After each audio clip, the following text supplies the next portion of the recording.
kegiatan ini tetap dilaksanakan. Di sini ada, saya menyapa dulu ya. Ada Ibu Triwahyuni, ada Sabta, kemudian Puja, Nasya, Nuryani, Musdalifah, Muhammad Rifadi Anwar, Muhammad Erwansyah, Ibu Gusti, Ibu Horidatul Bariyah, Elva, dan juga Devi Rahman.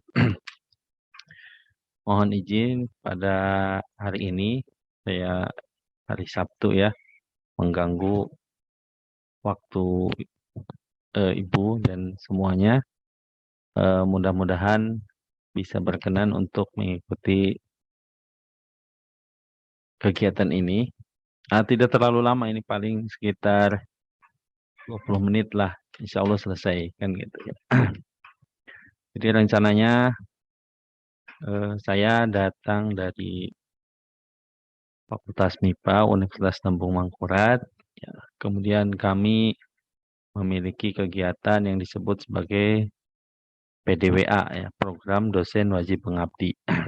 Kebetulan untuk tahun ini saya memilih di Bank Sampah Sekumpul.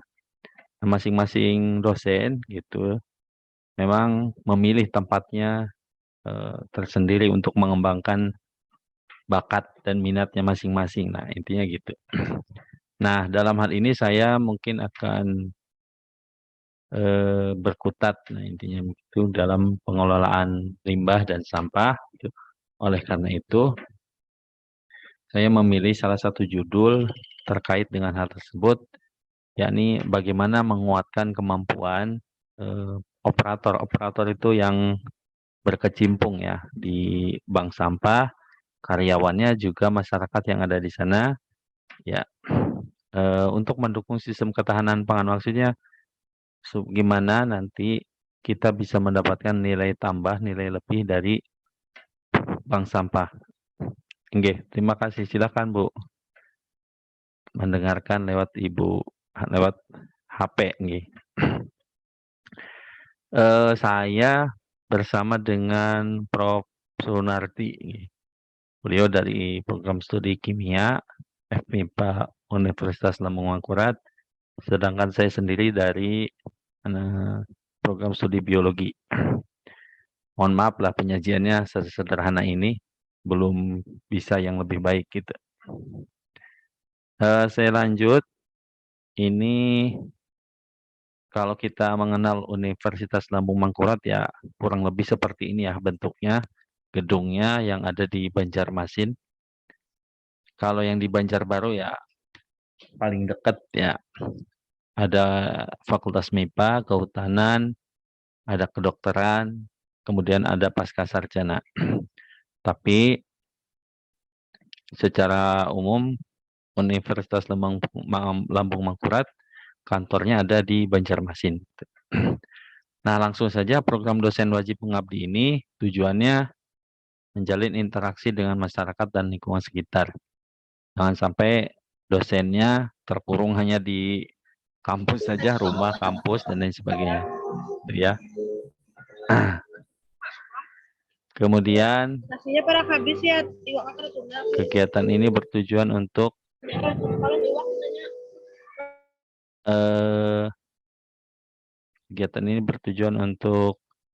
mengatasi masalah yang dianggap masalah di lingkungan dan di sekitar, ya, bersama masyarakat.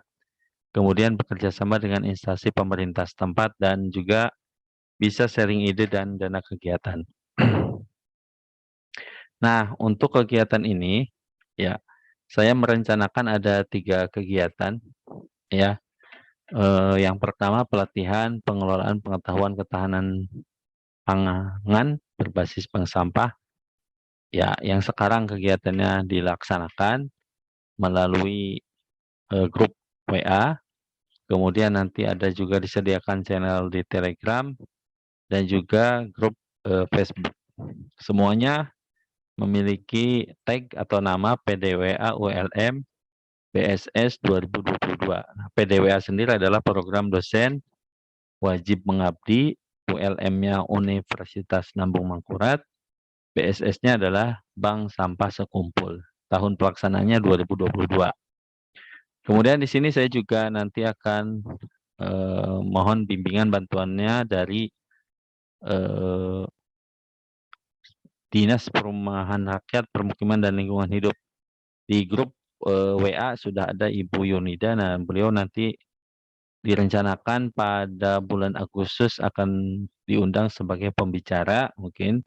Sekaligus kita akan mengadakan, nah ini mudah-mudahan terlaksana ya, seminar nasional, pameran hasil karya, dan lomba peringatan HUT Republik Indonesia. Mudah-mudahan ini bisa terlaksana pada bulan Agustus nanti. Adapun untuk acara selanjutnya nanti pada bulan Juni sampai Juli adalah kita mencobalah belajar secara langsung untuk membuat keterampilan mendaur ulang dan menciptakan kreativitas dari limbah plastik. Ini terutama kepada adik-adik mahasiswa, sangat diharapkan partisipasi Anda. Ya, selain menambah pengalaman juga akan mudah-mudahan menjadi jalan Anda menuju kesuksesan. Insya Allah. Baik, nah ini kurang lebih sih gambarannya seperti ini. Jadi kita akan membuat misalnya bagaimana memanfaatkan sampah botol plastik ini untuk berkebun secara hidroponik. Ya, sini kita bisa lihat gambarannya ada nanam kangkung ya. Ya, kelihatannya sederhana, tapi kalau tidak dilakukan ya tidak akan jadi sebuah karya yang seperti ini. Gitu. Ini kalau kita pandang memang tidak ada apa-apanya, tapi kalau bisa kita sampaikan di dalam suatu event kegiatan yang misalnya skalanya nasional atau internasional, ini akan menjadi sesuatu yang karya yang fenomenal, monumental atau karya yang bagus gitu ya. Makanya kita memiliki barang kelihatannya sepele, tapi kalau ditempatkan di tempat yang terbaik, maka itu akan menghasilkan sesuatu yang jauh lebih baik. Gitu. Jadi kepada kita, kepada Anda, misalnya punya rumah yang jauh dari keramaian, itu tidak akan menjadikan kehilangan kita berkreativitas, berkreasi gitu. Karena kita menjual dalam tanda kutip menjual keterampilan ini lebih sangat mudah dilakukan di zaman sekarang gitu. Ya, mungkin modalnya online, Facebook dan sebagainya. Nah itu. Tapi ke penjualan kemampuan ini memang harus dipupuk dari kegiatan yang kecil-kecil. Demikian pula mengenai kegiatan ini, memang kegiatannya seperti kecil ya. Tetapi jika kita mampu mengerjakannya dan memang kita sudah punya wadah, misalnya Bapak Ibu yang di Bank Sampah Sekumpul ini, insya Allah gaungnya sudah dalam tanda kutip nasional ya Bu. Nah ini kita harapkan Bank Sampah Sekumpul ini bisa mendunia lah kan gitu. Saya pernah berkunjung ke pengelolaan sampah di Surabaya itu mulai dari pengenalan keranjang Takakura pada tahun 2006. Nah mungkin gaungnya sekarang mungkin sudah menginternasional gitu. Nah ini saya akan berharap gitu bagaimana supaya Bank Sampah Sekumpul ini bisa selain bisa terus eksis juga mampu mengembangkan kemampuan, kapasitasnya dan juga peluang pengembangan kerjasama dalam skala yang lebih luas, lokal, nasional maupun internasional. Nah, yang kedua adalah ini pot tanaman gantung dari botol plastik ya. Mungkin bisa gambarannya bisa Bapak Ibu Saudara lihat ya. Kurang lebih ini adalah botol yang bekas kalau di Sprite ya. Bentuknya seperti ini, kemudian dipotong setengahnya, lalu dikasih media, ya medianya bisa tanah ataupun arang kayu dan lain sebagainya. Ya, kemudian dikasih saluran air ya. Jadi nanti begitu air disiram dari atas dia akan turun ke bawah juga menumbuhkan tanaman yang lainnya. Nah ini kita juga bisa memanfaatkan sampah organik yang direndam di dalam ember misalnya, daripada dibuang bau lebih baik dikelola dan akan menghasilkan suatu pupuk cair ya yang disebut sebagai ekoenzim. Nah, ekoenzim ini akan sangat baik untuk pemupukan nantinya. Baik, ini slide yang ketiga. Saya punya 5 slide. Ini slide yang keempat. Ini adalah yang produk yang ketiga yang direncanakan adalah membuat keranjang sampah dari botol plastik.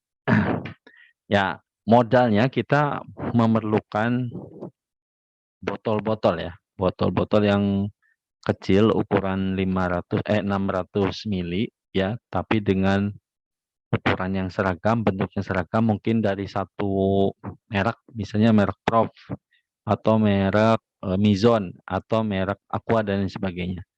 Nah, ini kita susun, kemudian di sebelah atasnya kita lubangin menggunakan solderan, kemudian bagian bawahnya juga dilubangin menggunakan solderan. Nah, di sini baru kita menyediakan kawat kecil dan kawat besar. Kawat besarnya untuk membuat kerangka, kemudian kawat kecilnya untuk mengikat antara botol paling atas dengan botol yang paling bawah di sini.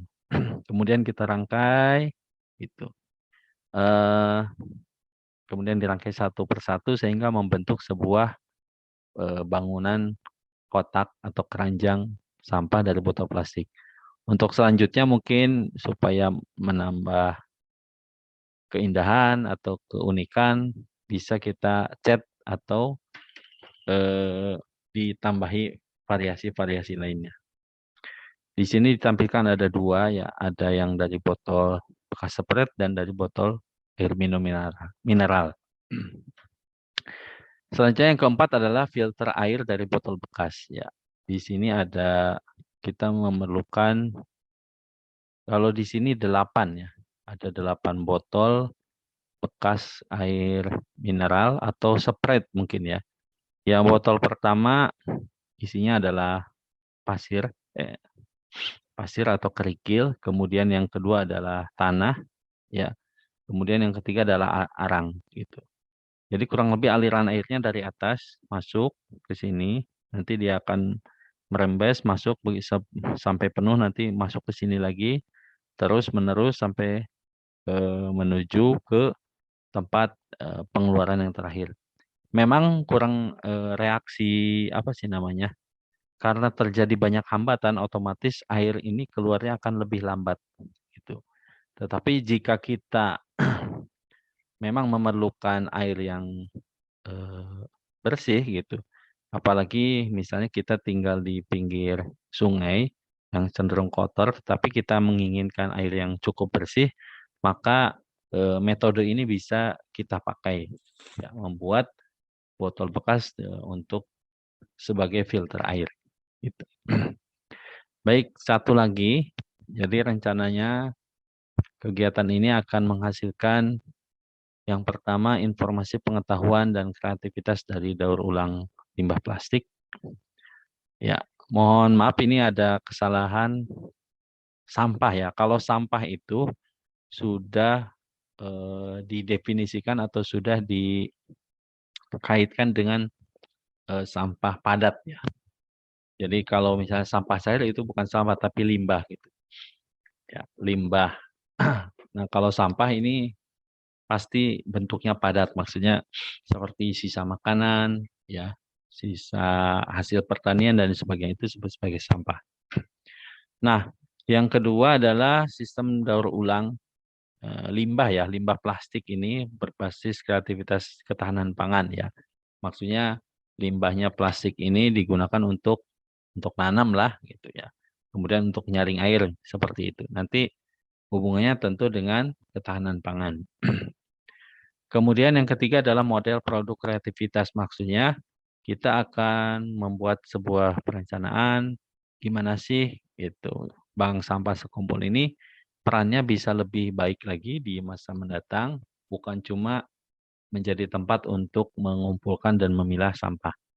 Nah, saya teringat kasus yang terbaru di Yogyakarta, Bapak Ibu atau saudara sekalian, di TPA Piungan di provinsi daerah istimewa Yogyakarta. Nah, beberapa waktu lalu bahkan mungkin sampai sekarang ini masyarakat di Piungan ya masih menutup TPA Piungannya. Ya, dengan alasan mereka ingin berkonsultasi, ingin ngomong langsung dengan gubernur. Nah, ini dampaknya sangat-sangat krusial, sangat penting gitu. Dan bahkan sangat mengganggu aktivitas pembuangan sampah di Kota Yogyakarta. Ya, bisa mungkin saya yang informasi yang terakhir itu adalah akhirnya penduduk gitu di kota. Bahkan ini satu kota Yogyakarta yang luasnya mungkin 3-4 kali lipat kota Martapura ini semua penduduk akhirnya menyimpan sampahnya di depan rumah masing-masing. Bisa bayangkan Ibu. Tadinya keindahannya terjaga gitu ya karena TPA-nya ditutup, ya akhirnya menjadi sebuah pemandangan yang kurang mengenakan gitu. Apalagi ini jika sampahnya ini tidak dipilah. Tidak dipilah dulu kemudian nasi segala macam masuk tercampur dengan plastik ya ini akibatnya karena akan terdekomposisi menghasilkan bau yang sangat tidak mengenakan. Dan pemerintah di sana saya dengar sudah mengeluarkan jurus untuk menyemprot gitu supaya baunya hilang. Tapi kan itu kegiatan yang eh, sangat-sangat menghabiskan banyak biaya. Nah, seperti itu. Nah, oleh sebab itu saya mungkin berharap mudah-mudahan kegiatan ini bisa menjadi sesuatu yang paling tidak bermanfaat untuk diri kita sendiri ya dan khususnya untuk tetangga dan sekitarnya. Demikian kegiatan presentasi ini saya cukupkan sekian ya. Jika ada yang mengajukan pertanyaan dipersilahkan sebelum ditutup.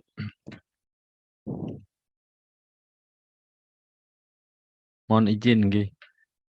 Mohon izin ulun tanya Ibu Tri nggih. Pian ini di mana nggih rumahnya, Bu?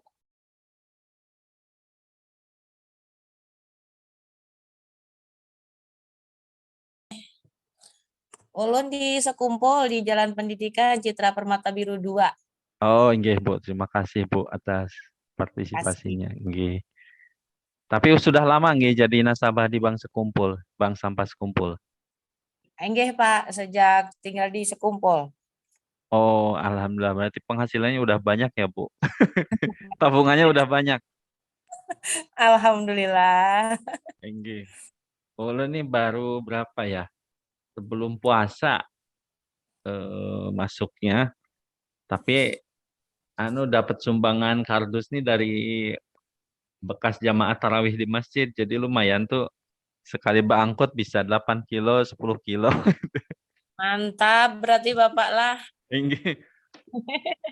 Tapi ini habis puasa orderannya kadada lagi. Sedikit-sedikit. Inggih, inggih. Sama botol-botol habis lebaran ini Pak betuyuk. Inggih. Nah itu yang kita akan coba Bu gunakan gitu. Nah, sedikit tuyukan ini kita gunakan kreativitas lah gitu ya. Ya, Ya, siap. nggih, Bu. Kalau Ibu Gusti di mana, Bu? Nih, Bu Gusti di Bank Sampah, Pak. Oh, nggih. Sama siapa nih di belakang, Bu? Nggih. Sama Ibu Direktur, Pak. Oh, sama Bu Direktur. Oh, nggih, siap. Terima kasih, Bu. Anu Pak Pucet sedana begadang. Oh, iya kah mengerjakan apa, Bu? Ini menyelesaikan dokumen pro iklim kami. Oh, nggih. Semalam suratnya sudah, mudah-mudahan bisa membantu suratnya, Bu. Siap, sudah didokumentasikan, Pak. Oh, nggih, siap, Bu. Oke, satu lagi siapa nggih? Ibu Horidatul Bariyah nih di mana nih, Bu? Itu lagi di Kimol, Pak, orangnya. Waduh, mantap. Oh, lagi di Kimol menghadiri acara event budaya Borneo Ceremony. Nggih. Acaranya apa, Bu? Pameran kah, seminar kah? Acara Dayak Borneo and Harmony 3. Jadi menghadiri acara di sini produk UMKM kita ada beberapa di sini ditampilkan. Nggih. Apa aja, Bu? Jadi ada tas purun, ada makanan, ada kopi. Oh, nggih. Satu hari aja nggih, Bu, atau sampai besok? Acaranya 4 hari dari Wah. Kamis, Jumat, Sabtu, besok penutupan. Besok lah, nggih. Siap, Bu, siap. Mampir ke sini Pak, melihat Nggih. festival budaya. Baik, Hari ini Bu. acara Pak, lomba menyumpit. Ah, ya, mantap. Aduh, Siap. disompet. Ini orang-orang yang memang kerajinan Oke. Pak, rata-rata buat kerajinan. Ibu Tri Wahyuni tadi bikin tas juga. Nggih. Siap, Bu, nanti kita Tas apa yang namanya? ramah Bapak. Jadi Nggih. mengurangi sampah. Siap, nggih, Bu.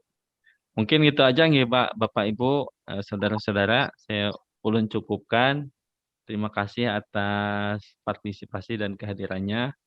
Insya Allah acara kita lanjutkan secara online melalui grup WhatsApp. Nanti ulun kirimkan presentasinya dan materi-materi yang lainnya. Untuk minggu depan insya Allah nanti akan disampaikan oleh Ibu Dewi selaku Direktur Bank Sampah Sekumpul. Minggu depannya lagi mungkin Prof. Sunardi, nggih, atau dari Ibu Yunida dari Dinas Lingkungan Hidup Kabupaten Banjar. Terima kasih Bapak Ibu nggih sekalian, dipersilakan Iya, untuk terima melanjutkan. kasih. Nggih. Ulun tutup semua nggih. Assalamualaikum warahmatullahi wabarakatuh. Waalaikumsalam warahmatullahi wabarakatuh. Bapak